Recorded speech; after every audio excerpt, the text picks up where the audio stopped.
What's up, y'all? It's your boy Sean P back again with another edition of Hip Hop Roundtable Reviews. Now, this episode is a bit overdue, even though we just started the new year a couple days ago. I'm gonna do my top artists and top albums of 2024. So I'm gonna start with the albums that impressed me the most this year. And the way we're going to do it is we're going to do a top three with two honorable mentions. If you want to call it a top five, so be it. But I'm going to give my top three projects of 2024. And I'm going to give two honorable mentions that I thought stood out the most as the top project of this year. So we're going to start with that, and then we're going to get to the artist. So without further ado, let's get rolling. So I'm going to start with my honorable mentions for this year. Hold on a minute. Let me get my Spotify up. And let's get to this. So my first honorable mention was an album that I was kind of on the fence about first. You know what I mean? I at first was kind of like, and I did a review on the Auditorium Volume 1. I thought kind of had a dated type of feel of it. But then as I listened and as time went on, this album really aged as the year went on and aged well. And I want to give props to Common and Pete Rock. And I think this stood out because this is the definition of, grown man hip hop. I mean, hip hop for people that came out of the golden era, which was the 90s to early 2000s. This album exemplified this by hard-hitting production with Pete Rock and dope lyrical content from Common. You're going to see a theme in a lot of my 2024 awards seemed to be the year of the comeback. You know what I mean? It was two things: the year of the comeback and the year of the one artist, one producer album series. From Dr. Dre and Snoop to Pete Rock, Common, also LL Cool J and Q-Tip. I mean, Alchemist did stuff with, did albums with Benny the Butcher, Rock Marciano, et cetera, et cetera. So this was my number five or my first honorable mention for this year. So Pete Rock, Auditorium Volume 1. I would probably say it's a solid 8 out of 10, maybe to an 8.5, but definitely check that out. So with my next honorable mention, as I pull this up, I'm going to go with the latest installment of Freddie Gibbs, which is You Only Die Once. You know what I mean? This album kind of snuck up on me too, where I wasn't even expecting Freddie Gibbs to really drop anything this year. But I mean, this was the smoothest album this year. I mean, he was floating on water on every track. He was just so smooth with it. I loved the down tempo production, but it still had energy and bite to it.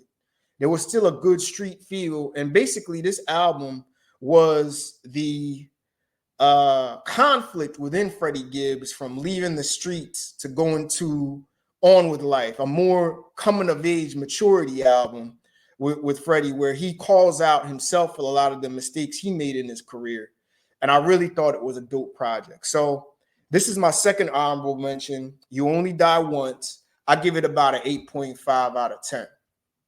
So those are my two honorable mentions. So who made the top three? So we're going to start with Ransom and Conway, which to me, this was the hardest street album this year. Now, there's a lot to choose from. I mean, 38 Special and Benny the Butcher. Benny the Butcher had a hard street album. Rock Marciano had hard projects as well. There were a lot of great street rap projects this year. And really, if you ask me, traditional street New York hip hop, which was mostly underground New York hip hop, carried the year. And really were the best projects that came out. But to me, this was the best. I just think that the chemistry between Ransom and Conway, in my opinion, was better than Benny and 38 Special. Like, I love the energy, the street energy these guys had. And I also love the lyrical ability of Ransom, who, in my opinion, is the best street lyricist going right now. I give this a strong 8.5 out of 10. It's an easy listen, only about 11 cuts or so. But I mean, you're gonna love the street energy and the content on here. And check out the last song, Nefarious, with V Don. That was maybe one of my songs of the year, just as the conceptual creativity with that song. So that's my number 3 album. So where's my number 2 project now? And we're going to go with another artist that had a big comeback year this year. And again, I wasn't expecting much from this. I even did a video last year saying, do we really want an LL Cool J album in the 2020s? But listen, LL and Q-Tip proved me wrong.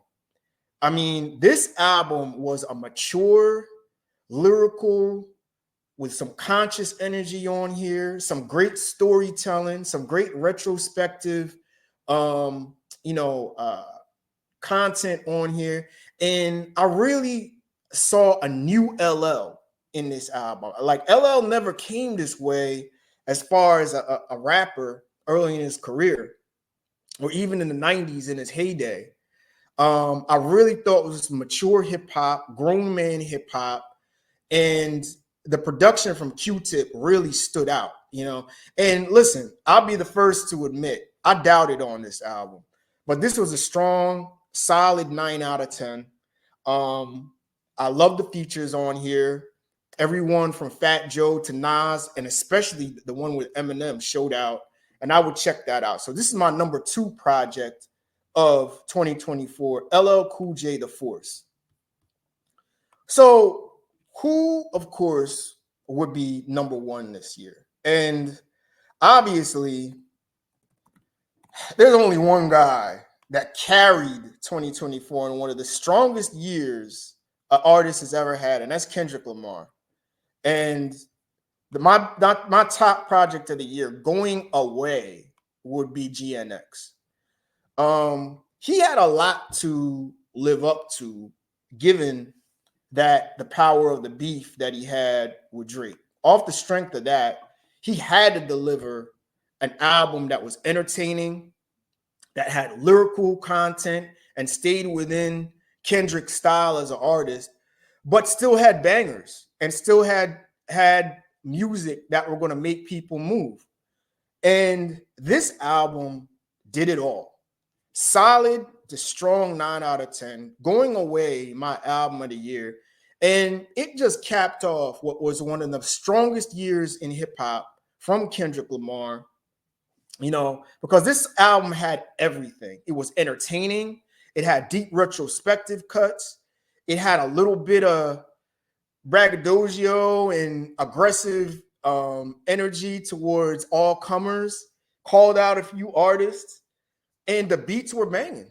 The beats really made this an entertaining listen, and to the point where I would even say this was one of my maybe outside of Good Kid, Mad City, my favorite Kendrick Lamar album. So to sum it all up, these are my top 3 projects with 2 honorable mentions.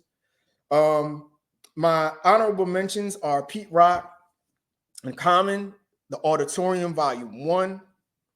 My other honorable mention is Freddie Gibbs, You Only Die Once. And my top 3, number 3 would be the best street project to me in the year is Chaos Is My Ladder with Conway the Machine and Ransom. My number 2 project would be LL Cool J The Force, his collab album with Q-Tip Production, which I thought was strong. And of course, going away, Kendrick Lamar, GNX. So with that, that's my top 5. But what was your top 5 or top 3 with a couple honorable mentions? What were your top albums of this year? Let me know in the comments, and let me know if you're vibing with my top 5 list and who you think really shine and what projects stood out for you. But those are my 5 projects that stood out. Top 3 were honorable mentions, or top 5, whatever you want to call it. So you let me know in the comments what you like and thought were the best projects.